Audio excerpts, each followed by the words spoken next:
Au siège du parti ADP Maliba, les principaux chefs de file de l'opposition se sont réunis dès les premières heures.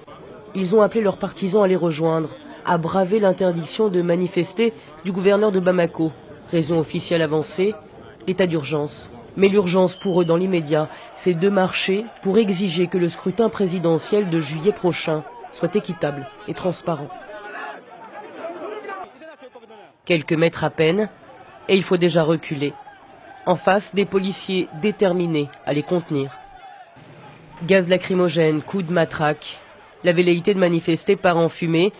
Les manifestants et leaders de l'opposition se réfugient dans l'enceinte du parti ADP, ulcérés. C'est une agression. Et ça, c'est très grave. Et ils répondront de cette agression.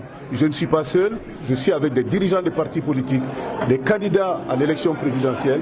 Donc, ce qu'ils essaient de préparer, la mascarade électorale qu'ils essaient de préparer, ça ne passera pas.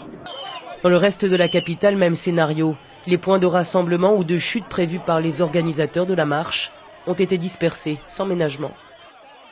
Vous n'imaginez pas les policiers se lever à 4 heures du matin, occuper toutes les places indiquées pour le rassemblement et procéder maintenant, venir vers nous, jeter les grenades lacrymogènes et matraquer les manifestants. Au moins 16 blessés dénombrés, dont un policier. Pour rappel, en juin 2017, des milliers de manifestants avaient sans encombre marché dans la capitale pour réclamer l'abandon du projet de révision constitutionnelle. Et ce, malgré l'état d'urgence déjà en vigueur.